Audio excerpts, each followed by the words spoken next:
Hindi malaman ni Lance kung dapat ba siyang matuwa dahil 5 taon na siyang paulit-ulit na dinadalaw ng babaeng naka one night stand. Hindi pa rin niya makalimutan kung paano ito tumangis at makiusap na burahin ang lungkot, sakit at pangungulila nito. Isang gabing para bang napakatagal na panahon, subalit hanggang ngayon ay binabagabag pa rin siya. Alam kong gwapo ako, Lance, pero wag mo naman sanang problemahin. Dahil mo pa ang pinagbagsakan ng langit at lupa. Shut up. Malamig namang turan ni Lance sa kaibigang si Gabriel. Mas lalo lamang sumasakit ang ulo niya sa tuwing naiisip ang katangahan dahil hindi niya nagawang kunin ang numero ng babae ng gabing iyon. Ang init naman ng ulo mo. Ikalma mo lang dahil 5 taon na ang lumipas. Sana naman noon mo pa hinanap ang babaeng yun. Sa tingin mo ba hindi ko ginagawa? Sadyang hindi lang siya mahanap. Hindi ko kagustuhan ng hindi siya makita. Sadyang hindi pa siguro to ang tamang panahon. Sabi naman ni Lance na pinagkibit balikat ni Gabriel. Paano kung may asawa at anak na pala siya ngayon? Hindi mo ba naisip na ang tagal na ng panahon nang mangyari yun? Panigurado hindi ka na naalala ng babaeng yun. Segunda ni Gabriel na mas lalo lamang nagpaasim sa mukha ni Lance. Isang kabaliwan ba kung aaminin ni Lance na iniibig niya ang babaeng 1 beses lamang nakasama? Hindi alam ang pagkakakilanlan, maski ang pangalan at mukha nito ay hindi niya alam. Marahil, nababaliw na nga siguro siya. Mabuti pa, hayaan mo na lang yung problema mo sa babae. Mag-focus ka muna sa kumpanya. Dahil balita ko, nasa maayos na lagay na to ngayon. Pwede ka na rin siguro mag-unwind next week. Yan ang gagawin ko matapos kong maisubmit kay kuya ang mga reports ko. Kailangan ko muna siguro magbakasyon para luminaw ang isip ko. Mabuti at hindi lagi ang mysterious woman mo ang iniisip mo. Ani Gabriel. Hindi na muling nagsalita pa si Lance. Bagkus, ibinalik niya ang paningin sa harap ng personal computer. Naroon ang mga report na kailangan niyang matapos ngayong araw. Hahayaan na muna niya ang babae at saka na lang itong iisipin muli. Siya si Lance, isang COO sa kumpanya ng pamilya. Siya ang kasalukuyang namamalakad dahil nasa honeymoon vacation ang nakakatandang kapatid. 5 years ago, nakilala niya ang isang babaeng literal na binaliw siya magpahanggang ngayon. Sinubukan niya itong ipahanap, subalit nabigo siya. Tandang-tanda pa niya kung paano niya ito nakilala sa bar. Ang isang gabi na sumira sa pananaw niya sa lahat ng babae. Ang nagmulat sa kanyang mga mata na maaari pala siyang mahulog ng ganon kabilis. Ipinagdarasal ni Lance na muli niyang makita ang babaeng iyon dahil handa siyang isugal ang lahat, makilala lamang ito. Samantala, sa probinsya ng Tarlac, kung saan sa isang napakalaking hasyenda, isang magandang dilag ang pinagpapantasyahan ng mga kalalakihan. Siya si Irish, tubong Batangas. Sa edad na 20, nagkaroon na siya ng anak nang hindi sinasadya. Matapos siyang lokohin ng kanyang 4 na buwan na nobyo. Sumama siya sa kanyang kaibigan sa isang bar at doon nagpakalulong sa alak. Dito na nangyari ang hindi niya inaasahan. Lalo na nang malaman niyang nagbunga ito. Labis na pinagpapasalamat niya dahil isa itong biyaya sa kanya. Nanay! Malakas at nakakabinging tawag ng batang lalaki na madumi na naman ang suot na kamiseta. Puno ng putik ang buong katawan, habang dala ang bulo at isang bag na gawa sa kahoy. Narito ang mga manggang kanyang inani. Lawrence, ano na naman to? Bakit ang dumi mo na naman? Ilang beses ko pa bang sasabihin sa'yo na huwag kang kukuha ng mangga? Nay, ibebenta ko po kasi to sa mga tao sa asyenda. Saka po sa school, para po may pambaon ako. Anak naman, pwede ka namang manghingi sa akin. Alam mo naman na ayaw ni nanay na nagpapagod ka, di ba? Bawal sa'yo yun. Puno ng pag-aalalang sabi ni Irish sa anak. Nanay ko, malakas po ako. Tingnan mo po ang muscles ko. Pinapakita pa ng anak ang braso nito. Natawa naman si Irish dahil sa napakakulit niyang anak. Big boy na po ako. Dagdag pa nito. Sige na nga. Basta pumasok ka na sa loob ha. Tapos maligo ka na rin. Tapos kumain ka na ng merienda mo. Nakapatong siya sa cabinet sa silid natin, okay? Opo, nanay ko. Pinanood na lamang ni Irish ang anak na tumakbo patungo sa mansyon. Kinuha niya ang manggang pinitas ng anak. Saka ito dinala sa may poso, hinugasan ng mga ito at inilagay sa maliliit na plastik upang maibenta ng anak. Oo, si Lawrence ang bunga ng isang gabing iyon. Ang pagkakamali sa paningin ng ibang tao. Subalit isang biyaya naman para kay Irish. Dahil ang anak ang tanging nagbibigay ng lakas sa kanya dahil na rin sa pinagdaanan niya. 3 kapatid at ang kanyang inang may malalang karamdaman. Kinaya niya kahit na ilang beses na siyang sumuko. Pero dumating ang ilaw sa madilim niyang mundo. Ang lalim ng iniisip natin, Irish. Nagpasaway na naman ba ang inaanak ko? O baka naman, naubusan na naman ng budget ang pamilya mo? Singit ni Alberto, ang kanyang sirenang kaibigan. Sirenang may napakagandang katawan at gwapong muka. Ugali mo ba talagang hindi gumawa ng ingay? Gusto mo talagang maaga akong makipag-meet kay San Pedro, no? Girl, kanina pa kita tinatawag. Pero titig na titig ka sa manggang hawak mo. Hindi ko nga alam kung anong meron sa manggang yan. At 3 minuto kang nakatitig dyan. Saka pa siya nito inirapan. Kumuha pa ito ng hilaw na mangga, saka kinagat. Malalagot ka kay Lawrence yan, Alberto. Hindi mo ba alam na ibebenta niya yan? Isa lang? Napakadamot talaga ng anak mo. Kanino ba nagmana yan, ha? Sa tanang buhay ko, pangalawa ang anak mo sa mga masungit at wais na nakilala ko. Nangunot naman ang kilay ni Irish dahil sa sinabi nito. Sino naman yung isa? Yun ba? Ang pinsan kong si Lance. Wais at masungit ang lokong yun. Parang anak mo lang. Minsan nga, kapag kausap ko ang anak mo, pakiramdam ko kausap ko siya. Ani Alberto. Normal lang naman sa bata ang maging masungit. Iba ang kasungitan ng anak mo. Oo na. Ano bang kailangan mo? Bakit narito ka na naman? Wala ka bang trabaho ngayon sa Manila? Hindi ba sa weekend pa lang dapat ang uwi mo? Dahil sa pinsan ko, nauuwi dito sa asyenda. Kailangan ko siyang samahan dito. Tapos babalik ako sandali sa Manila. Bakit? May papabili ka ba? Tumaas pa ang napakagandang kilay ng kaibigan. Mistulang inukit ng magaling na sculptor. Teka, pinsan mo? Magbabakasyon dito sa hacienda? Walang sinabi sa akin si Sir Dane. Biglaan lang. Kaya ako narito para ipalinis sana ang isa sa mga guest rooms. Kung hindi mo mamasamain, saka kung wala kang ginagawa. Alam ko naman na ngayon ka lang nakapagpahinga sa mga anak ng pinsan ko. Oo naman, wala namang problema sa akin. Tsaka, trabaho ko naman to. Salamat. Nga pala, may isa pa akong tanong sa'yo. Naging seryoso na ang usapan nilang dalawa ni Alberto. Nakaramdam na rin ng matinding kaba si Irish. Dahil parang alam na niya ang sasabihin nito. Huminga ka, dahil namumutla ka na. Pinisil pa ang kanyang pisngi na kinanguso naman ng dalaga. Sabihin mo nga kung anong gusto mong sabihin. Masalo lang ako kinakabahan kapag ganyan ka eh. Hindi mo ba niisip na hanapin ang ama ng anak mo? Napahinto si Irish sa kanyang ginagawa. 5 taon na kaya lumipas. Sa tingin mo ba makikilala niya pa ako? Baka nga may asawa na yan eh. Hindi ba? Karapatan naman ng bata na makilala ang ama niya. Eh di kung may asawa na pala ang lokong yun, idemanda natin para naman makakuha ka ng malaking sustento. Baka nakakalimutan mo, abogado ako. Biro pa ng kaibigan niya. Loko. Masaya naman ang anak ko. Tsaka, hindi niya tinatanong ang tungkol sa ama niya. Sa tingin ko, mas mabuti pa na kami na lang dalawa. Masaya sa ngayon ang anak mo. Pero, mararamdaman din niya ang kagustuhan na makilala ang ama niya.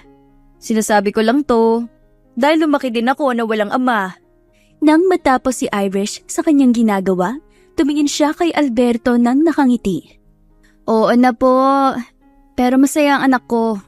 Hindi ko naman pagbabawalan na makilala niya ang ama niya. Pero ang hanapin pa siya, yan ang di ko gagawin. O siya, ikaw ang bahala. Aalis na muna ako at ikaw na ang bahala sa hacienda. Ang silid ng pinsan ko ha. Lagyan mo rin ng makapal na kortina dahil malabampira ang isang yun. Takot sa araw. Ani pa nito, bago ito tuluyang nagpaalam at umalis. Madaling araw pa lang, sinigurado na ni Irish na malinis ang buong mansyon. Lalo na ang silid na gagamitin ng binata. Maski ang almusal na ihahanda niya ay maayos na rin. Ang sabi sa kanya ng kaibigan na si Alberto, na maya-maya lamang ay darating na ang pinsan niya. Sa loob ng halos 5 taon na pagiging kasambahay at nani niya sa pamilya, ngayon lamang niya makikilala ang isa pang parte ng pamilya ng amo. Ang tanging kilala lamang niya ay si Sir Dane, Alberto at Madam Veronica. Sila lamang ang tanging tumulong sa kanya noong mga panahong hirap na hirap siya sa buhay. Nagbalik si Irish sa kanyang sarili nang marinig ang ugong ng sasakyan. Inayos muna niya ang buhok na nagulo. Pinunasan ang kamay na basa gamit ang suot na kamiseta at saka na sinalubong ang binata. Subalit napatigil siya nang makita kung sino nga ba ang lalaking lumabas ng sasakyan. Natuod siya dahil kilala niya ang lalaking ito. At hindi siya nagkakamali. Ang gwapong mukha nito, lalo na ang tattoo nito sa gilid ng leeg. Ito ang lalaking nakasiping niya noon. Nagtama pa ang mga mata nila, pero pinilit ni Irish na kumalma at umakto ng natural. Hello sir, ako po si Irish, ang kasalukuyang kasambahay ng mansyon. Nakayuko siya nang sabihin ng mga salitang iyon dahil natatakot siya na baka makilala siya nito. Is that so? Pasensya na sa pag-aabala ko pero nakahanda na ba ang silid na gagamitin ko? Opo, sir. Nandyan ba si Alberto? Saka may nakahanda na bang almusal? I'm sorry for the inconvenience dahil hindi pa kasi ako nakakapag-almusal eh. Luto na po, sir. At nasa dining area po ang mapagkain. Sagot ni Irish. Takot ka ba sa akin? Po? Kusa nang tumaas ang ulo niya upang tignan ng binata. Muli na naman nagbaba ng tingin dahil hindi niya makaya ang tibok ng puso niya. Dahil nakayuko ka, iniisip ko kung natatakot ka ba? I won't eat you so huwag ka matakot sa akin. Hindi naman po, sir. Hindi po kasi ako sanay na tumingin sa mga amo ko. Palusot niya. Is that so? Opo. Dinig pa niya ang pagbuntong hininga ng binata. Pero wala na siyang lakas ng loob upang tingnan pa ito. Nice to meet you, Irish. Ani pa nito, saka na pumasok ng mansyon, dala ang 2 maleta. Napahawak pa si Irish sa kanyang dibdib dahil sa kabang nararamdaman niya. Lalo na nang makita ang anak na pupungas-pungas na lumabas ng silid nila. Nanay ko! Bakit ka lumabas agad ng silid? Dapat nagpahinga ka muna dahil gigisingin naman kita maya-maya. May bago po tayong bisita? May kasama po siyang bata na makakalaro ko? Inosenteng tanong pa nito, pero umiling lamang si Irish. Wala anak, pumasok ka na sa silid natin dahil maaga pa. Hinalikan pa ng dalaga ang uluhan ng anak, saka na ito naglakad papaalis. Sinipat niya ang daang dinaanan ng binata. Hindi siya makapaniwala dahil ang lalaking nakabuntis sa kanya ay anak pala ng amo niya. Pinaglalaroan ba siya ng tadhana o sadyang hindi niya matatakasan ang katotohanan? Diyos ko, sana po hindi niya kunin ang anak ko kapag nalaman niya na may nabuo ng gabing yun. Mahinang dasal niya na sana ay pakinggan ng Panginoon. 1 oras lamang ang pamamalagi ng lalaki sa loob ng silid niya nang lumabas na ito. Suot ang preskong damit na mas lalong nagpagwapo. Muntik na ngang mabitawan ni Irish ang tanga na termos. Good morning, Irish. Bati pa nito sa kanya. Good morning po, sir. Bati niya papalik matapos ilapag ang tasa ng kape. Skip the formalities. Tawagin mo ko sa pangalan na Lance. Pero, sir, hindi po pwede dahil amo ko po kayo. And? I don't see anything wrong with calling your boss by his or her name. Isa pa, hindi ka empleyado dito dahil parte ka ng pamilya. May kirot ng saya sa puso ni Irish nang sabihin iyon ng binata. Kahit papaano ay nawala ang mga agam-agam niya para sa binata. Dahil mukha naman itong mabuting lalaki. Kumain ka na ba? Kung hindi pa, pwede mo ako sabayan. Po? At hindi na po, kasi mamaya pa ang almusal namin. Hindi po ako pwedeng sumabay sa inyo. Sino nagsabi ng kalokohan na yan? Natameme pa si Irish nang makita ang inis sa mukha ng lalaki. Ang ibig ko pong sabihin, hindi pa po kami gutom. Kadalasan po mamaya pa po kami kakain. Kami? May iba pa ba tayong kasama dito? Pinagpawisan naman ngayon ang malapot si Irish. Bakit nga ba niya nakalimutan na hindi pa pala nito kilala ang anak? Opo, kasama ko po ang anak ko. Nanay ko! Sakto naman ang paglabas ng anak niya. Kaya naman, sa bata pumali ang tingin ni Lance. Maski ang anak niya ay napatigil nang makita ang lalaki. Kinabahan si Irish dahil baka nakilala nito ang bata. Pero nagulat siya nang ngumiti ito ng malapad. He's cute. He's handsome po, nanay ko. Sabay pang sabi ng dalawa. Hindi tuloy napigilan ni Irish ang mapangiwi. How old are you, kiddo? 5 po. Pinakita pa ng anak ang 5 daliri sa binata. We have the same eyes po, Pogi. Wala sa loob pang sabi ng anak niya. Kaya naman, mabilis niya itong nilapitan.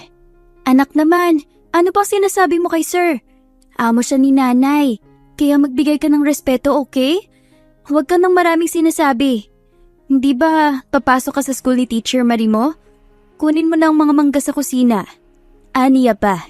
Pero nanay ko, bakit po pareho kami ng eyes ni Kuyang Pogi? Bakit si nanay kapareho mo ng buhok? Normal yan, anak. Kaya sige na, umalis ka na at baka malate ka na naman. Nakangusong napilitan ng anak na sumunod sa kanya. Pero hindi nakaligtas sa mga mata ni Irish ang pagsipat ng anak sa lalaki. Maski ang amo niya ay hindi maalis ang tingin sa bata. Nasaan ang daddy niya? Dito ba siya nagtatrabaho? Aswerte niya sa anak mo dahil napakabibo niya. Nakangiting sabi ng lalaki. Ang totoo sir, nabuntis po ako ng hindi sinasadya. Wala po akong asawa. Naiilang pang sabi niya dahil ayaw niyang magsinungaling. Oh, I'm sorry. Okay lang po sir. Enjoy your breakfast po at magtatrabaho na po ako. Excuse me po. Paalam niya pa, kaya naman naglakad na siya paalis. Ayaw niyang tumagal na kasama sa paligid ang lalaki dahil nagwawala ang puso niya. Mas mabuti na iwasan niya ang lalaki para sa ikabubuti ng buhay nila. Isang linggo ang lumipas, simula nang makasama ng mag-ina ang binatang si Lance. Isa lamang ang napapansin ni Irish sa dalawa, na mas lalong nagiging malapit ang mga ito. Palaging nang magkasama ang mga ito, lalo na sa paglalaro sa hardin. Masaya ang puso ni Irish dahil kahit papaano ay nagiging masaya ang anak niya. Kahit na siya lamang ang tanging nakakaalam ng totoo. Anak, halika na muna kayo sa silong at magpahinga. Pagod na si sir sa paghahabulan nyo, lalo na tirik ang araw. Sandali po, inay. Malapit na po ako mahabol ni Papa Lance. Nabatigil sa pagsasali ng buko juice si Irish nang marinig ang sinabi ng anak. Papa Lance? Anak naman, nakahiya kay sir. Pero sabi kasi niya nanay ko na tawagin ko siyang Papa Lance. Hindi ba po, Papa Lance? Inosente ang pagkakasabi ng anak, kaya naman mas lalo lamang nakokonsensya si Irish. Ngayon niya nakikita ang sinasabi ng kaibigan na si Alberto tungkol sa anak. Kitang-kita niya ang kasabikan ng anak na magkaroon ng ama, kaya naman wala siyang lakas ng loob upang pigilan ang mga ito. Pero anak, nakahiya kasi. It's okay, Irish. Ako naman ang nagsabi sa kanya na pwede niya akong ituring na ama. Dahil wala naman akong pamilya. And I hope na magkaroon ako ng anak na katulad niya. Pumaling pa ang mga mata ng binata sa anak. Malambing at puno ng kasabikan din ang makikita sa mga mata niya. Hindi na lamang nagsalita si Irish at hinayaan ang dalawa. Tahimik lamang siya habang masayang nagkukwentuhan ng dalawa.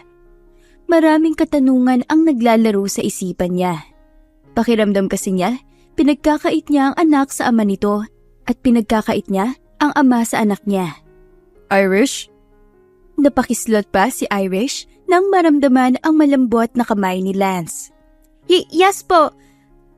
Pasensya na po. Nagulat lang ako. Aniya, kahit na ang totoo ay may kuryente na dumaloy sa hinawakan ng lalaki. Ang lalim kasi ng iniisip mo. At paminsan-minsan, nangungunot ang kilay mo. Tungkol ba to sa pagtawag sa akin ng papa ng anak mo? Pasensya ka na kung hindi ko muna pinalam bago ako nagdesisyon. Kung hindi naman okay sa'yo, pwede naman na hindi na ako tawagin na papa ni Lawrence. Hala, hindi naman po sir. Lance, Natatangang ani ni Irish. napapansin ko na sir pa rin ang tawag mo sa akin. Hindi ba sabi ko, tawagin mo ako sa pangalan ko? Sorry sir, Nance. Much better. Nga pala, pwede ko bang hiramin ang anak natin? Gusto ko sanang magtungo sa bayan bukas at gusto ko siyang ipasyal. Muling natunganga si Irish dahil sa sinabi nito na anak natin. Pakiramdam niya ay may humaplos sa puso niya. Gusto niyang maiyak sa saya. Oo naman, pwede mong isama ang anak natin. Mahinang sambit niya na tanging siya lamang ang nakarinig. Muling naglaro ang dalawa sa initan. Naroon siya sa lilim ng puno ng mangga. Pinapanood ang dalawa na para bang isa silang masayang pamilya. Maaari kung aaminin lamang niya ang totoo. Maaari kung magkakaroon lamang siya ng lakas ng loob na sabihin sa binata ang nangyari sa nakaraan. Sumapit ang gabi at masayang pumasok ng silid si Lance. Masakit man ang buong katawan sa pakikipaglaro sa bata, inaamin niya na masaya siya. Mayroong isang bagay na hindi niya maipaliwanag, pero magaan ang loob niya sa bata. Inunat pa ni Lance ang kanyang mga kamay sa ere upang mawala ang kirot ng likuran nang marinig niya ang tunog ng cellphone. Ang kaibigan na si Gabriel ang tumatawag sa kanya. Yes? Bungad niya sa kaibigan. Nandito ako sa may kanto. Baka naman gusto mo akong sunduin. Kanina pa ako dito dahil hindi mo sinasagot ang mga tawag ko. What? Anong ginagawa mo dyan? Tsaka, sinong nagsabi na pumunta ka dito? Malamang si Alberta. Hindi ako sinabay ng walang hiyang yun. Kaya naman, sunduin mo na ako dito dahil nilalamig na ako. Sabay patay ng linya. Makirot man ang utan ni Lance, ay wala siyang nagawa kundi ang sunduin ang kaibigan. Kinuha pa niya ang susi, saka lumabas ng silid. Nabutan pa niya si Irish na may dalang bayong at papalabas ng mansyon. Saan ka pupunta? Lance! Ginulat mo naman ako. Pupunta sana ako sa may kanto para manghingi ng kamoteng kahoy sa kaibigan ko. Ikaw, bakit lumabas ka pa? Gabi na. Hindi ba dapat ikaw ang tinatanong ko niyan? Gabi na. Kasi sa gabi lang umuwi yung kaibigan ko. Kaya ngayon niya ako sinabihan na pumunta doon. Hindi maintindihan ni Lance. Pero naiinis siya ngayon dahil sa pagiging pabaya nito. Hindi porket na pag-aari nila ang sakahan at taniman dito ay ligtas na ang paglabas sa gabi. May problema ba? Mukha kasing galit ka? Hindi naman. Sumabay ka na sa akin dahil may susunduin din ako sa may kanto. Papasok ng asyenda. Aniya, hindi naman nagsalita ang babae at sumunod lamang ito sa kanya. Inaamin ni Lance na unang kita niya pa lang sa babae, nakaramdam siya ng kakaiba. Pakiramdam kasi niya ay kilala niya ito. Lahat ng ginagawa ng babae, ang pagsasalita nito ay kakaiba ang dala sa kanya. Tahimik lamang sila sa loob ng sasakyan hanggang sa makita na ni Lance ang kaibigan na nakaupo sa waiting shed. Kumaway pa ito at mabilis na lumapit. Subalit, nang makita nito si Irish ay naging panunuya ang tingin ng kaibigan. Alam ko nasa isip mo. Kung ano man yan, alisin mo bago kita iwanan dito. Chill. Wala naman akong ibig sabihin ha. Pero, hati ng kasama mo ha. Kahit naman ang kumanamit. Shut up at pumasok ka sa loob ng sasakyan. Huwag mong hintayin na ako pang kumaladkad sa'yo. Malamig na sabi ni Lance. Ang init talaga ng ulo mo. Kundi lang kita namimiss, hindi naman kita susundan dito. Kundi lang talaga kay Alberta, hindi ako tutungo dito. Bakit ka ba nagpunta dito? Wala naman nagsabi na tumungo ka dito. Ikaw nga iniwan ko sa kumpanya tapos susundan mo ko dito. Deserve ko rin ang bakasyon, Smith. Huwag kang masyadong gold dahil matagal na rin ako nagtatrabaho. Saka parating na ang kuya mo kaya siya na ang bahala dun. Sagot naman ito. Umayos na sila ng tayo at itinikom ni Gabriel ang bibig nang makita na paparating na ang babae. Ngumiti na lamang siya at saka hindi na nagsalita pa dahil sa sama ng tingin na ipinukol sa kanya ng kaibigan. Subalit sa kanilang biyahe, isang palaisipan sa isipan ni Gabriel ang itsura ng babae. Pamilyar kasi ang itsura nito, para bang nakita na niya. Hindi lang maalala kung saan, subalit ang mukha nito ay nakita na niya. Nagkita na ba tayo noon, miss? Pamilyar kasi ang mukha mo sa akin. Biglang sabi niya, kaya naman nagulat si Irish at mabilis na lumayo. Hindi, dahil ngayon lang kita nakita. Turan naman ni Irish saka umiwas ng tingin. Nagulat siya sa sinabi nito dahil maliban sa trabaho at nang isang beses na nagtungo siya sa bar. Iyon lang naman ang araw na nakipaghalubilo siya sa ibang tao. Kaya naman, baka nakita na siya nito, ngunit saan? You're spouting nonsense again, Gabriel. Gusto mo talaga na pabalikin kita ng Manila. Naiinis pang sabi ni Lance na makita kung gaano kalapit ang mukha ng kaibigan sa babae. Bigla na lamang nag-init ang ulo niya. Kundi lamang siya nagpigil, baka nasuntok na niya ang kaibigan. Come on, natatandaan talaga kita. Nakita ko na yung mukha mo. Hindi ko lang alam kung saan pero sigurado ako nagkakilala na tayo. Pwede rin na nagkasalubong kasi hindi ako basta-basta nakakalimot. Wala talaga akong alam sa sinasabi mo. Kung nakita mo man ako noon, baka nga. Sabi pa ni Irish at saka na nag-ayos ng upo sa sasakyan. Aha! Sigaw nito. Sinasabayan pa ng malakas na palakpak. Alam ko na kung saan kita nakita. Ikaw yung tigre sa bar noon, di ba? 5 years ago. Ako yung namali ng pasok ng banyo dahil hindi ko na matiis. Sabi nito. Nangunot ang kilay ni Irish dahil wala siyang maalala. Sige, isipin mo. Dahil hindi ako nagkakamali, ikaw yung babae na yun. Yung pinagbabato ko ng gamit kasi akala mo sinisilipan kita. Ang kaninang kunot na kilay ni Irish ay unti-unting nanlaki nang maalala niya na. Ito nga ang lalaking impokrita na nakaaway niya. Ikaw yun?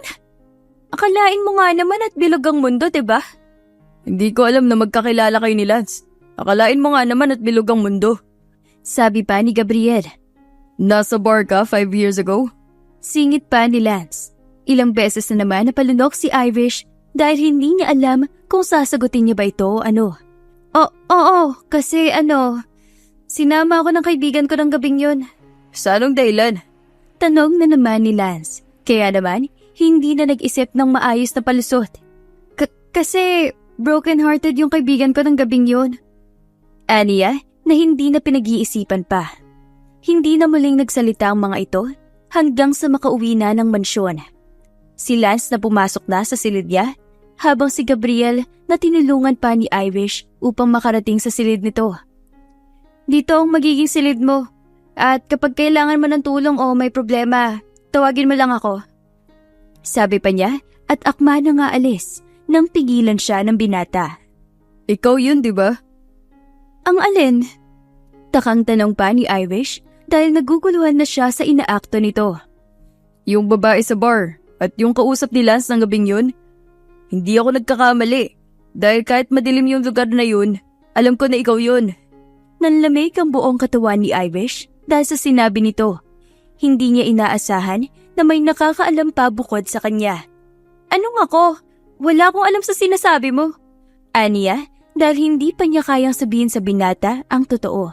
Pero sigurado ako na ikaw yun. Alam mo ba na matagal ka nang hinahanap ni Lance? 5 taon na. Kaya naman, mas maganda kung natagpuan ka na niya. Hinahanap niya ako? Bakit? Kusa na lamang lumabas sa bibig ni Irish. Huli na, nang mapagtanto niya na ang sinabi. Kaya naman, gumisi ng nakakaloko ang lalaki. So tama ako, di ba? Na ikaw yung babaeng yun. So, alam na pala ni Lance? Hindi ako makapaniwala na liit pala ng mundo. Hindi naman. O siya, congratulations kung nakilala niyo ng isa't isa. Magpapahinga na ako dahil pagod na ako. Hinayaan na lamang ni Irish ang binata. Saka na lamang niya iisipin ang tungkol sa bagay na iyon. Sa ngayon, kailangan na rin niyang magpahinga. Subalit hindi niya itatanggi na sumaya ang puso niya sa nalaman niya. Nagkaroon siya ng lakas ng loob para aminin sa binata na siya ang babaeng iyon at nagkaroon sila ng anak. Mukhang pumapabor sa kanyang panahon. Kinabukasan, maagang nagising si Irish upang ipaghanda ng almusal ang dalawa. Good morning, Irish. Bati pa sa kanya ni Gabriel, subalit nang lingunin niya ito ay bigla na lamang siya nagtitili. Nasaan? Nasaan na magnanakaw? Nasaan? Pagpapanik pa ni Gabriel, saka kinuha ang walis tambo upang maging armas. Bakit ka lumabas ng nakaganyan? Ano? Nasaan na magnanakaw? Bakit ka ba tumitili ang aga-aga, ha? Inispang sabi ni Gabriel at saka nagkamot ng harapan. Napanganga na lamang si Irish sa ginawa nito, kaya binato niya ng kung anumang nahawakan. Hoy, grabe ka, ha? Ang aga mo naman nanakit. Bakit ka ba nagustuhan ng kaibigan ko, ha? Inis nitong sabi. Nakahubad lamang ang binata at ang tanging suot ay ang boxer na may print na SpongeBob. Magdamit ka doon. Hindi mo ba alam na bawal ang ginagawa mo? Huwag ka dapat naglalakad na ganyan lang na suot. Bakit naman? Ang ganda ng katawan ko, kaya dapat lang ibalandra, no? Pero, maiba tayo. Nasaan si Lance? Pinuntahan ko siya sa kwarto niya at wala na siya doon. Sabi pa ni Gabriel, saka na nilantakan ang almusal na hinanda ni Irish. Hinatid niya ang anak ko. Nabuga naman ni Gabriel ang iniinom na kape dahil sa pagkasamid. Dahan-dahan lang kasi ang pagkain. Hindi ka naman mauubusan eh. Inis pang sabi ni Irish. May anak kayo? Anak ko lang. Sinong ama? Bakit mo gustong malaman? Kumain ka na lang dyan at wala nang maraming sinasabi pa. Pwede? Hindi si Lance ang ama ng bata? Sasagot na sana si Irish, pero pinanlamigan pa silang dalawa nang makita si Lance sa harapan nila. Anong hindi ako ang ama? Ang aga-aga nagchichismisa na kayo? Ang ibig niya sabihin si Lawrence daw, tinuturing kanyang ama. Pagsisinungaling niya, saka kinurot sa tagiliran si Gabriel upang hindi magsalita. Is that so? Bakit ganyan ang itsura niyo? May hindi ba ako alam? Pwede niyo naman sabihin sa akin. Ani pa nito, saka umupo sa harapan nila at nagsimulang kumain. Wala naman. Yun lang naman na pag-usapan namin. Gabriel, pwede ba tayong mag-usap sandali? May tatanong kasi ako. Aniya pa. Kumakain ako. Reklamo pa nito, pero sumama na rin ito dahil wala na siyang nagawa pa nang hilahin siya ni Irish. Pwede bang ilihim mo muna? Yung tungkol sa bata? So tama nga ako? Na anak siya ni Lance? Bakit hindi mo pa sinasabi sa kanya? Hindi mo ba alam na ang tagal ka na niyang hinahanap? Anong plano mo? Sasabihin ko naman. Pero di pa sa ngayon kasi hindi pa ako handa. Kailan ka magiging handa? Gusto mo ba na ako na magsabi sa kanya? Hindi mo pinapatagal mo pa ng ganito. Ako ang magsasabi. Pwede ba hayaan mo ako magsabi sa kanya? Nawala ang lahat ng antok at pagod kay Gabriel dahil sa nagiging usapan nila ng babae. Kahit labag sa loob niya ay pumayag siya dahil wala rin siyang karapatan na pangunahan ng dalawa. Sabihin mo sa kanya ang lahat bago pa mahuli ang lahat. Sana alam mo na 5 taon na siyang pinaganap ka. Ani pa niya bago niya iniwan ang babae sa hallway. Bumalik siya sa hapagkainan na parang walang nangyari kahit naramdam niya ang mga tinging ipinupukol sa kanya ni Lance. Alam ko nasa isip mo, wala akong ginawang masama. May tinanong lang siya sa akin, Lance. Aniya. Talaga ba? Kailangan na kayong dalawa lang? Amoy na amoy ni Gabriel ang selos sa lalaki. Kung gusto mo na siya, bakit hindi mo pa aminin? Hindi ang pinapatay mo ko sa isipan mo. Hindi ko siya type. Stop talking nonsense. Dahil yan naman talaga ang gagawin ko. Sabi ni Lance at pinagpatuloy ang pagkain. Hindi na sila nag-usap pa at kumain na lang ng tahimik. Bakasyon ang pinunta ni Gabriel sa probinsya at hindi sakit ng ulo sa dalawang ito. Hahayaan na lamang niya ang mga ito, total hindi na rin sila mga bata. 1 buwan ang lumipas at hindi na namalaya ni Lance na masyado na siyang tumatagal sa hasyenda. Narito na rin ang kanyang ina at ang nakakatandang kapatid. 2 linggo na rin nang aminin niya kay Irish ang nararamdaman. 3 linggo na niyang nililigawan ng babae at hindi ito madali sa kanya. Hindi niya alam ang tamang panliligaw, kaya naman Nanghihingi siya ngayon ng payo sa kanyang ina. Leave me alone, Lance. Kararating ko lang galing sa mahabang biyahe. Baka naman pwedeng bukas na lang? Naiinis na sa kanya na sabi ng ina. Mom, bigyan mo lang ako ng payo. O paano ka napasagot ni Daddy? Kailangan kong mapasagot si Irish. Alam mo ba na 3 linggo na niya akong hindi pinapansin? Tumaas pa ang kilay ng ina niya nang sabihin iyon. Kasalanan ko. Palagi mo ba naman siyang pinipeste? Talagang iiwasan ka niyan. Lumayas ka muna sa harap ko, anak, utang na loob. Doon ka sa kuya mo at sa kanya ka humingi ng payo. Pantataboy ng kanyang ina. Labag man sa kanyang kalooban, ay pinili ni Lance na magtungo sa kapatid na si Dane. Dane? Tawag pa niya sa kapatid pero hindi siya pinansin. Kung magpapatulong ka sa akin kung paano mo mapapasagot ang nani ng anak ko, better luck next time. Hindi yan tulad ng mga naging babae mo na easy to get. Dane, pwede bang huwag mong hinahayaang napapagod siya sa pagbabantay ng anak mo? May kamay ka naman, di ba? Bakit hindi ikaw mag-alaga sa anak mo? What the hell? Hindi pa makapaniwala si Dane sa sinabi ng kapatid. What? Totoo naman ah. Halos wala na siyang time sa akin kasi lagi niyang binabantayan ng anak mo. Nasaan ba kasi ang asawa mo? At bakit hindi siyang mag-alaga? Sabi pa ni Lance na may halong irita. Kapal ng mukha mo, Lance. Lumabas ka nga sa opisina ko at huwag kang babalik. Sana hindi ka sagutin ni Irish. Mabilis pang umilag si Lance nang subukan siyang batuhin ng folder. Ang haba na ng nguso ni Lance, sa loob ng 1 linggong naging busy ang dalaga sa pag-aalaga ng bata. Hindi na niya ito nakikita madalas at nakakasama. Kaya naman, hanggang sulyap lamang siya sa tuwing nasa hardin ito. Papa, bakit ka pusad? Tanong pa ng bata sa kanya ang anak ni Irish. Lumuhod pa siya upang mapantayan ng bata.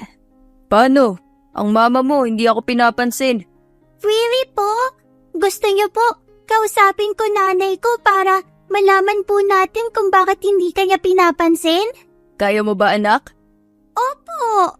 Tanga na akong tanga, pero baliw na siya sa babae. Nakita pa nila ang babae sa hardin, bitbit ang anak ni Dane. Nilalaro niya ito na para bang siya ang tunay na ina. Naisip tuloy ni Lance kung magiging ganito rin ba kasaya ang babae sa magiging anak nila. Hindi niya napigilan ang kabahan dahil sa galak. Nanay ko! Sigaw pa ni Lawrence, kaya naman naagaw nito ang atensyon ng ina. Nang makita siya, ay mabilis naman nag-iwas ng tingin. Oh anak, anong ginagawa mo dito? Akala ko ba makikipaglaro ka kay Kiko? Kasi po nanay ko, si Papa Lance nagtatampo dahil hindi mo po pinapansin. Walang preno ang bibig ng bata, kaya naman nasamid ang dalawa. Anak, wag naman diretso ang pagkakasabi kasi Why po, Papa? Hindi po ba mahal mo si nanay? Kaya po nagtatampo ka? Inosente pang tanong ng bata, kaya naman sinagot ito ni Lance nang hindi napuputol ang tingin niya sa babae. Oo anak, miss na miss ko na ang nanay mo. Pinamulahan naman ng mukha si Irish dahil sa sinabi nito. Ano bang sinasabi mo dyan, Lance? Namumulang sabi ni Irish. Ilang araw na kasi siyang umiiwas sa binata dahil na rin sa ginagawa nitong panliligaw sa kanya. Nagulat na lamang si Irish nang umamin sa kanya ang binata. Noong una ay hindi mapaniwalaan ni Irish dahil masyadong mabilis ang lahat.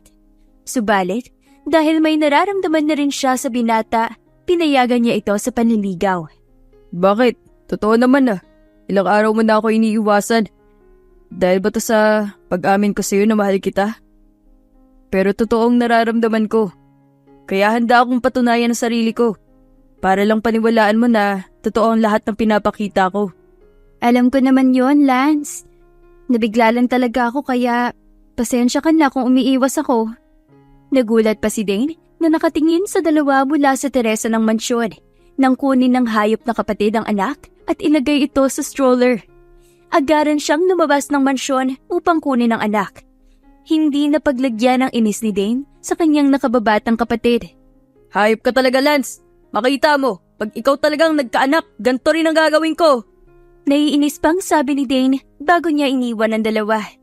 Pinamulahan naman ng mukha si Irish sa ginawa ng lalaki. Ang trabaho niya ay alagaan ng bata, at hindi ang makipaglandian. What? Hayaan mo siya. Anak niya naman yun. Bakit kailangan mong alagaan? Ang alagaan mo ang magiging anak natin. Biro pa niya, kaya naman mas lalong nanlaki ang mata ni Irish. Siraulo ka ba? Kung ano-anong sinasabi mo? Bakit nakakalimutan mo na nagtatrabaho ako dito at hindi ako basta-basta lang na babaeng nililigawan mo? Narito ako para gawin ang trabaho ko at hindi para makipaglandian sa'yo. Paano kung alisin ako sa trabaho? E di akong kukuha sa'yo para ako ang alagaan mo. Mahirap ba yun? Mabuti pa pumasok ka sa loob ng mansyon at magpahinga. Dahil bukas na bukas din, may pupuntahan tayo. Saan naman? Takang tanong ni Irish sa lalaki. Subalit, kaysa sagutin siya ng binata ay tinignan siya ng makahulugan. May paninuya sa mga tingin nito habang nakausli ang nakakalokong ngisi. Hindi maipaliwanag ni Irish ang nararamdaman habang nakatingin sa binata. Mukha kasi itong hindi gagawa ng maganda at may naiisip na kalokohan. Hey, are you thinking bad right now? Iniisip mo ba na hindi ako gagawa ng maganda? Ha? Hindi ah. Ikaw kaya nakaisip yan. O siya, at ako'y aalis na muna dahil may kailangan pa akong tapusin na trabaho sa kusina. Kung may kailangan ka, sabihan mo lang ako agad.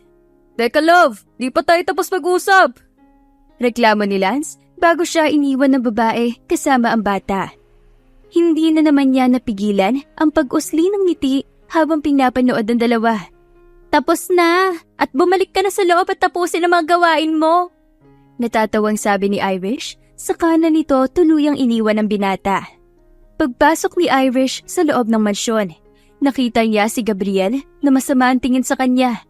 Oo, hindi pa umalis ang lalaki dahil narito pa rin si Lance. Ang dalawa ay magkasama sa trabaho, kaya naman, kung di pa babalik ang isa, ay hindi rin babalik ang isa pa. Nakakatuwa man, pero nakakainis din minsan para kay Irish, dahil pinipeste rin siya nito, lalo na ang tungkol sa katotohanan na itinatago niya. Anak, pwede bang pumunta ka muna sa silid natin? Mag-uusap lang kami ni Gabriel, okay? Aniya pa. Okay po, nanay ko. Bibong sabi ng anak, saka na nagtungo sa silid. Sinipat muna ni Irish ang paligid kung nakasunod ba si Lance, bago niya hinarap ang kaibigan. Bakit? Ba't ganyan ka makatingin? May problema ba? Tanga ka ba? O nagtatanga-tangaan ka lang? Alam mo kung bakit ako ganto. Pero bakit hanggang ngayon hindi mo pa rin mapagtanto? 1 buwan at mahigit na kami dito sa asyenda. Tapos nililigawan ka na rin ng kaibigan ko. Pero hanggang ngayon, hindi mo pa rin maamin sa kaibigan ko na ikaw ang babae ng gabing yun? Hindi naman sa ganon. Naghahanap lang ako ng pagkakataon na sabihin sa kanya ang totoo. Muntik na niyang makalimutan ang tungkol sa bagay na ito dahil nagiging maayos ang relasyon nila ni Lance. Humahanap lamang siya ng pagkakataon na aminin sa lalaki ang totoo. Subalit, inuunahan lamang siya ng kaba at takot. Kailan? Kapag siya na mismo ang nakaalam ng tinatago mo? Ang dami mong pagkakataong sinayang para aminin sa kanya. Look, Irish, wala akong galit sa'yo, okay? Tinuturing na kitang kaibigan. Kaya ganito ako kasi nag-aalala ako sa'yo. Imaginein mo na ang dami mong pagkakataon para aminin ng totoo, pero hindi mo ginawa. Naiintindihan naman kita, pero hindi rin madali sa akin to, okay? Walang madali para sa akin. Ang akin lang, aminin mo na bago pa mahuli ang lahat. Mas maiintindihan ni Lance kaysa naman pinapatagal mo pa ng ganito. Huwag mong hintayin na may mangyari na hindi maganda at doon pa niya malaman ang lahat. Sabi pa ni Gabriel bago niya kinuha ang cellphone na tumutunog. Hindi na ito nagpaalam at basta na lamang sinagot ang tawag, siyaka umalis. Nag-aalala namang nakatingin si Irish sa anak niyang papalabas ngayon na silid. Natatakot lamang siya, pero tama ang lalaki na masyado na niyang pinapatagal ang lahat. Kailangan na niyang masabi kay Lance ang totoo. Kinabukasan, maagang umalis si Lance at Irish dahil sa date nila. Subalit, simula pa kagabi ay hindi na alam ni Irish kung paano nga ba aaminin sa lalaki ang totoo. May gusto ka bang kainin? Puntahan? Sabihin mo lang at doon tayo pupunta. Wala ka bang kailangang asikasuhin sa Manila? Okay lang ba na dito ka sa bayan ng ilang buwan? Bakit mo naman natanong? Sinipat pa siya ng lalaki ng mabilis lamang. Kasi nagtataka lang ako. 'Di ba nagtatrabaho ka sa malaking kumpanya? Maganda ba doon? Paggawa ni Irish ng topic, kahit na gusto na niyang isingit ang tungkol sa nakaraan. Uuwi ako doon kapag sinagot mo na ako para maisama ko kayo ng bata. Alam kong mas mag-e-enjoy si Lawrence doon dahil maraming pwedeng makita. Sagot naman ni Lance. Tungkol pala sa babaeng hinahanap mo, 5 taon na ang nakakaraan? Paano mo nalaman ang tungkol sa bagay na yan? Mas lalong namunot ang kilay ni Lance nang sabihin niya iyon. Nagsimula ng kabahan at matakot dahil sa pinapakita nitong emosyon. Sinabi sa akin ni Gabriel. I see. What about her? Nag-aalala ka ba na baka hinahanap ko pa rin siya? No. Simula na makilala kita, nawala na sa isipan ko ang babaeng yun. I badly wanted to see her. Pero 5 taon na rin naman ang nakakalipas. Isa pa, ikaw na ang mahalaga sa akin ngayon. Mahabang litanya ni Lance, kaya naman mas lalo lamang kinabahan si Irish. Ganun ba? Paano kung matagal mo na pala siyang kilala? Magagalit ka ba sa kanya? What do you mean by that? You mean kung matagal na siyang nasa buhay ko tapos hindi ko pa rin alam? Yes. Well, I don't know. I would definitely get mad kung sakali man dahil pinagmukha niya akong tanga. Nang dahil sa sinabi ni Lance, mas lalong nanlumo si Irish. Magagalit ka sa kanya? Hindi mo man lang ba hihintayin ang paliwanag niya? Umaasa si Irish na baka naman magkaroon pa siya ng dahilan upang aminin ngayon. No! Marami siyang pagkakataon para sabihin sa akin na totoo, pero hindi niya ginawa. Wait, why are you asking? Hindi mo naman iniisip na babalik ako sa kanya at siya ang pipiliin ko, di ba? Hindi naman. Hey, look at me. Sabihin mo sa akin kapag may nagawa akong hindi mo nagustuhan ha. Ayokong mawala ang like na nararamdaman mo sa akin. Ngayon lang ako nagkaroon ng interest sa babae. I love you. I really mean it. Mas lalong naging mahirap kay Irish na aminin ang totoo hanggang sa hinayaan na naman niya. Sinulit niya ang isang araw na kasama si Lance. Sinulit niya ang nakakasilaw nitong ngiti, lalo na ang pag-aalaga at pag-aasikaso niya sa kanya. Parang ayoko pang umuwi. Mahinang bulong pa ni Lance habang nakayakap sa kanya. 7:00 na ng gabi at narito pa rin sila sa pampang, nakatingin sa maliwanag na buwan habang ninanamnam ang malamig na simoy ng hangin. Gabi na kaya? Baka hinahanap na ako ng anak ko. Oo nga pala. Pero dito muna tayo at gusto kong makasama ka. Dahil alam kong bukas, aalagaan mo na naman ang anak ng kapatid ko. Kahit hindi makita ni Irish, alam niyang nakanguso ito ngayon. Pwede naman tayong mag-usap, diba? Pero hindi mo naman ako kailangang sundan at buntutan sa maghapon. Sabi pa niya. Fine. Pero may gusto ka bang sabihin sa akin? Pansin ko lang sa mukha mo na para bang may gusto kang sabihin sa akin. Pwede mo naman sabihin at hindi naman ako magagalit. Lance? Yes? At saka masinigpitan ang yakap nito sa babae. Paano kung may tinatago ako sa'yo? Magagalit ka ba? Paano kung may isang bagay pala ako na hindi sinasabi? No. Bakit naman ako magagalit? Pero 'di ba sinabi mo na magagalit ka? Yes. Pero hindi ka kasali. I always try to understand you first bago ako magalit sa'yo. Kaya huwag kang matakot na magsabi sa akin kung may bumabagabag dyan sa loob mo. Hindi naman. Ang totoo niyan, gusto ko sanang sabihin sa'yo ang tungkol sa babae. Babae? Napalunok pa si Irish dahil ito na ang pagkakataon para masabi niya. Oo, yung babaeng nakilala mo, 5 taon na ang nakakaraan. Ang totoo niya, tumunog ng napakalakasang cellphone ni Lance. Kaya naman, hindi na nasabi ni Irish ang dapat sasabihin. Ano nga ulit yun? Tungkol sa babae nung... Sagutin mo na kaya, kanina pa tunog ng tunog eh. Utos ni Irish. Sinunod naman siya ni Lance at sinagot ang tawag. Pero ang kaninang kalmanteng mukha nito ay biglang nawala. Gulat na gulat at galak na galak na nagbigay ng matinding takot kay Irish. Are you sure na nahanap niya na siya? Hindi to biro ngayon? As in nahanap niya na, no? Bukas na bukas lang pupunta ako dyan. Huwag niyo nga hayaan na makaalis siya. Saka na pinatay ni Lance ang tawag. Anong meron? Sinong nahanap na? Nauutal pa niyang tanong dahil hindi niya gusto ang naiisip. Ang babaeng matagal ko nang hinahanap. Natagpuan na. I'm so excited to meet her. Dahil marami akong katanungan na gusto kong masagot niya. Hindi na itanggi ni Lance ang galak, habang si Irish ay nanginginig naman sa takot. Nahanap na siya? Paano? I don't know. Pero gusto ko siyang makilala kahit isang beses lang. Gusto ko lang siyang makita. Paano ako? Hey, I'm sorry. Baka naman iba ang maisip mo. I don't like her, okay? Ikaw na ang mahal ko. Pero gusto ko lang siyang makilala. 5 years ko siyang pinahanap kaya gusto ko lang siyang makausap.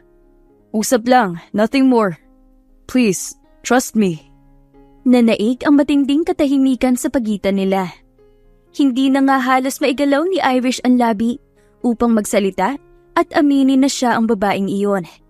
Kung kitang-kita niya kung paano nagbago ang mood ni Lance. Gusto ko nang umuwi, Lance. Puno ng sakit na sabi niya sa binata. Alright. Mas nasaktan pa siya sa tipid na sabi nito. Hanggang sa makauwi sila ng mansyon ay hindi na sila nagkibuan pa. Ramdam ni Lance ang pagbabago sa ugali ni Irish, kaya naman hindi na rin niya pinilit. Madaling araw pa lang nang umalis si Lance patungong Manila. Hindi na niya ito pinaalam pa sa mga kasama sa bahay dahil nais niyang makausap ang babae 5 taon lang nakakalipas. Mabilis lamang ang naging biyahe niya at nakarating siya agad sa kumpanya. Naabutan pa niya si Alberto, ang pinsan niyang aligagang lumabas ng elevator. Nagkabungguan pa sila nito. Lance, mabuti naman at naisipan mo nang umuwi ng Manila. Kumusta ang bakasyon mo? Sabi pa nito, subalit nilagpasan lamang niya ang pinsan dahil nagmamadali siya. Hindi na lamang nagsalita si Alberto at hinayaan ang suplado niyang pinsan. Habang si Lance naman ay pumasok ng opisina at bumulaga sa kanya ang babae. Hey! Kinakabahan pa niyang sabi. Ngunit nang humarap sa kanya ang dalaga ay wala siyang maramdamang kakaiba. Pwede bang umuwi na ako, sir? Hindi kasi ako hinahanap niyang babae. Baka kasi hinahanap na ako ng asawa ko. Ani pa nito. Hindi mo ba maalala 5 years ago? Sa bar? Sinipat pa ni Lance ang batang hawak nito na nasa 3 taong gulang. Sorry, sir. Pero sa dami ng bar na napuntahan ko, hindi ko na humaalala. Saka hindi ko kayo namumukaan. Baka po ibang babae ang hinahanap mo. Anito. Miss, look. Isipin mo lang. Dahil gusto lang kita makilala. Yun lang. Sir, hindi po talaga akong hinahanap mo. Uuwi na po ako ngayon. Nasabi ko nang hindi akong babaeng yon. Naiwan si Lance na nakatingin sa pintuan na nilabasan ng babae. Muli itong nagbukas at iniluwan naman nito si Alberto. May hinahanap kang babae? Sinong babae? None of your business. Aniya, saka umupo sa swivel chair upang ikalma ang sarili. Baka naman pwede mong sabihin sa akin dahil may kilala ako na kapareho mo. May kaibigan ako na hinahanap din na lalaking nakabuntis sa kanya. 5 taon na ang nakakaraan. Nagkaroon sila ng anak. Sabi ni Alberto na nakakuha sa atensyon niya. What? Sino? Anong kwento? Sabihin mo sa akin anong kwento niyan. Sabihin mo muna sa akin kung bakit mo hinahanap ang babaeng yan. Balita ko nililigawan mo na si Irish, di ba? Ano to? Gusto ko lang siyang makilala. That's it. Anong kalokohan yan, Lance? Para kang tanga sa sinasabi mo. Hindi mo man lang ba inisip na nililigawan mo ang kaibigan ko? Tapos hahanapin mo pa yung naka-one night stand mo? Baliw ka na. Natahimik si Lance dahil sa sinabi ng pinsan. Hindi siya makapaniwala nang bigla na lamang nagising ang isip niya. Ano? Hindi ka makapag-isip, di ba? Anong kalokohan? Anong dahilan kung bakit mo siya hinahanap? Mabuti pa nga at umalis na lang ako. Hindi mo nararapat malaman ang totoo. Sa kabilang banda naman ay si Irish na pinipilit na pakainin ang anak dahil nagkaroon ito ng sakit. 2 linggo na rin simula nang umuwi sila sa Manila at hinahanap ito ng anak niya. Wala siyang masabing dahilan dahil maski siya ay masama ang loob sa nangyayari. Anak, sige na, kumain ka no. Simula kahapon hindi ka na kumakain. Paano ka gagaling yan? Ayaw po, nanay ko, hanggat hindi umuwi si Papa Lance. Nangako po siya na maglalaro kami paggising ko. Anak, uuwi din si Papa Lance mo, kaya kumain ka na. Paano ka gagaling yan?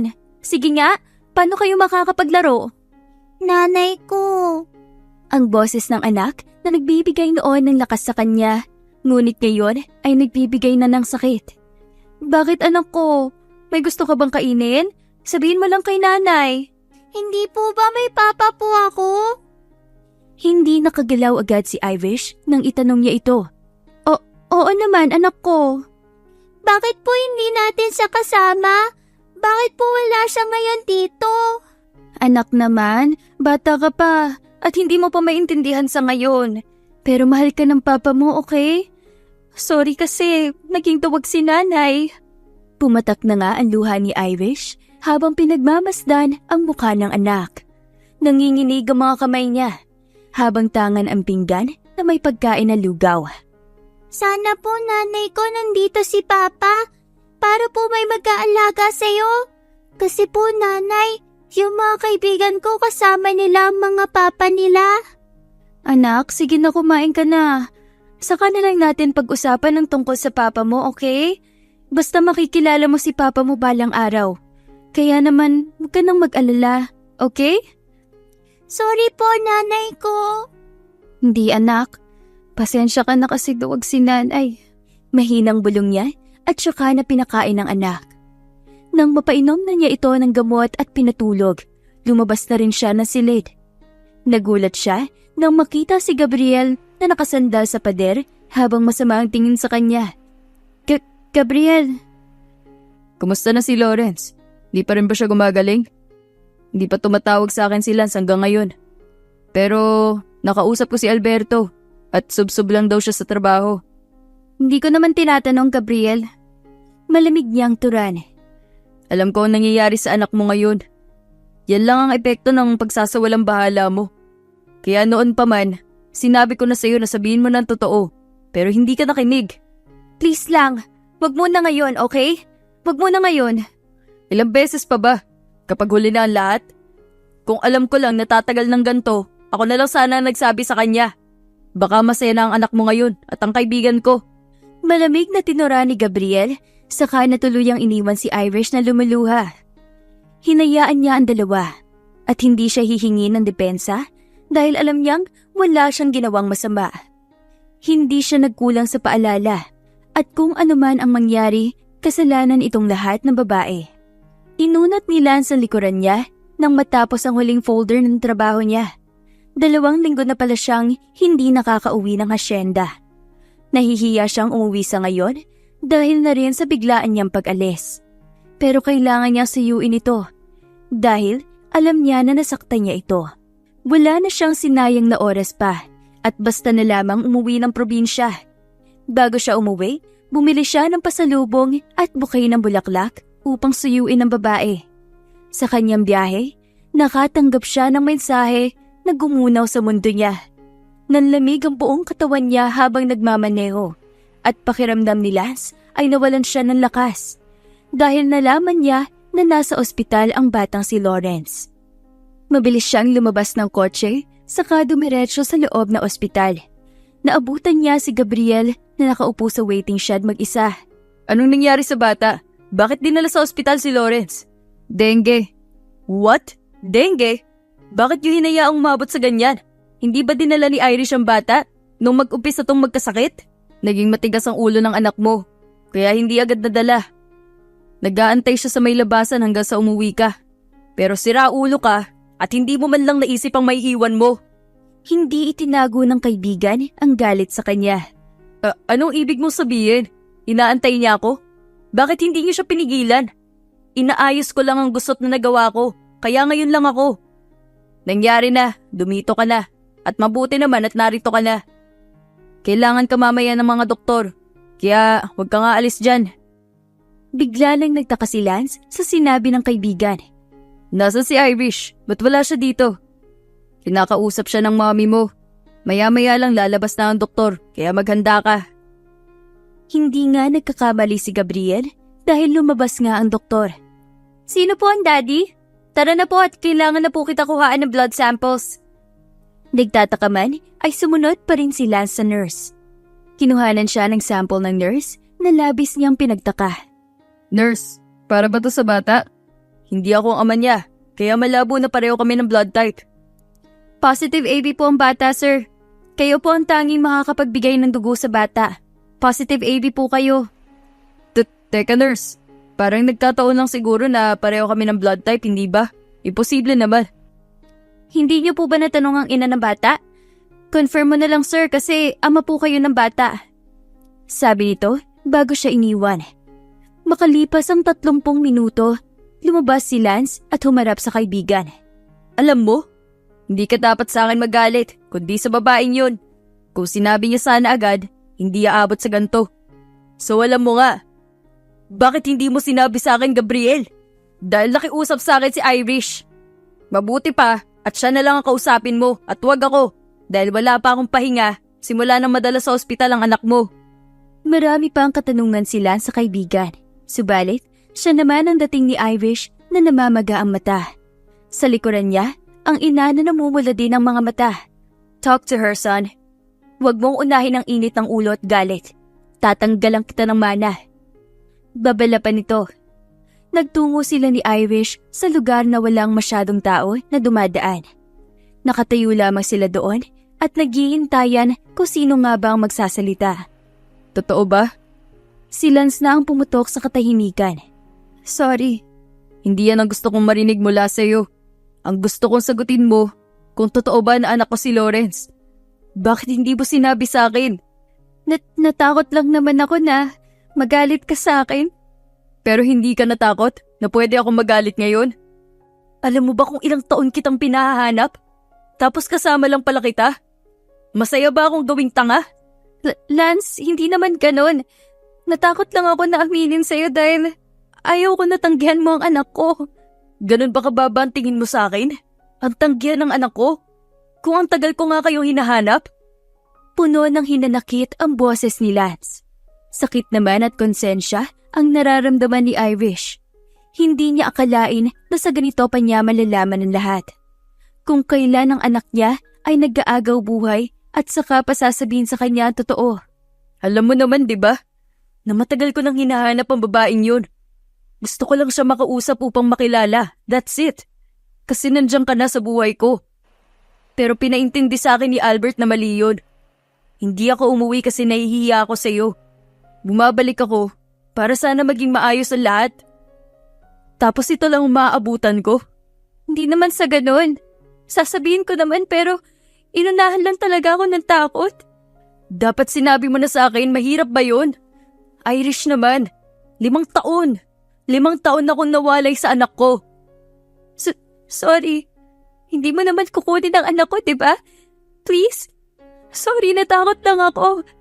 Hagulgol niya kay Lance na blanco ang tingin sa kanya. Kukunin ko ang bata. Pakiramdam ni Irish ay pinanlamigan siya ng buong katawan nang sabihin niyo ni Lance. Nanginig ang mga kamay niya habang tuloy-tuloy ang pagpatak ng mga luha niya. Nagsusumamo din ang mga tingin niya kay Lance. Lance, please, huwag mo naman gawin sa akin to. Ang anak ko na lang ang meron ako. Patawarin mo ako kung hindi ko nasabi sa'yo agad. Please, huwag mo naman kunin sa akin si Lawrence. Pakiramdam ni Irish ay ikakamatay niya kapag nawala ang anak niya sa kanya. Hindi ito ang ginusto niya. Gusto lamang niya na mabigyan ng maayos na buhay ang anak. Hindi niya sinasadyang nangyari. Kukunin ko ang bata, Irish. Pero kasama ka. Hindi ko hahayaan na pati ikaw ay hindi sasama sa akin. So tumahan ka na. I'm sorry kung nasaktan kita. Galit ako pero naintindihan ko. I'm sorry hindi ako nag-iisip. Itatama natin ngayon. Lance naman? I know, sorry. Gusto ko lang makita ka na umiiyak. Loko ka? Sinapak-sapak pa ni Irish ang dibdib ng lalaki. Pero si Lance Ang tanging naiganti niya ay mahigpit na yakap at kasiguraduhan na hindi na sila mag-iisa pa ng anak. Itatama natin ang lahat. Gusto kong mag-umpisa tayong uli. Naintindihan mo ba? Kasi kung hindi, idadaan ko sa paraan na mas madali mong maintindihan. Simula na araw na yon, naayos ang gusot sa kanilang pagitan. Napagpatawad sila sa mga pagkakamali nila at nangako na hindi na kailanman ito uulitin. Parang pelikula naman nang magising ang kanilang anak at malaman nito na si Lance ang kanyang tunay na ama. Iyon na ata ang hindi malilimutan na senaryo sa buhay ni Irish. Lalo na kung paano umiyak at yumakap sa isa't isa ang mag-ama niya. Lumipas ang 1 linggo at tuluyan na ngang gumaling si Lawrence at ngayong araw ang labas nito sa ospital. Nanay ko, wala pa ba si Papa? Namimiss ko na po siya. Nakabusangot na sabi ng anak. Anak naman, 2 oras pa lang nawawala si Papa mo. Hindi ba nagpaalam naman siya na may gagawin siya? Antayin natin, okay? Pero nanay ko, hindi mo po maintindihan na namimiss ko na po siya. Namimiss ko rin ang Papa mo. Pero nangako naman siya na babalik ulit, hindi ba? Antayin mo siya at magpahinga ka dyan. Dahil mamaya lang, uuwi na tayo sa hasyenda. Inilagay ni Irish ang mga damit sa maliit na bag. Uuwi na sila ng anak dahil magaling na ito. Isang himalang matatawag na mabilis ang recovery ng anak. Kaya naman, mabilis nito na labanan ng sakit. Salamat kay Lance na naging lakas ng loob ng anak. Nanay, titira po ba si Papa sa bahay kung saan tayo? Hindi na po siya aalis? Isasama po niya tayo, hindi ba? Kapag umalis siya? Tanong ng anak, kaya naman binitawan niya ang ginagawa upang balingan nito ng tingin. Anak, wag mo isipin yan dahil hindi na tayo iiwan ni Papa mo, okay? Makakasama mo na siya habang buhay. Aniya, tumahimik naman ang kanyang anak hanggang sa pumasok si Gabriel.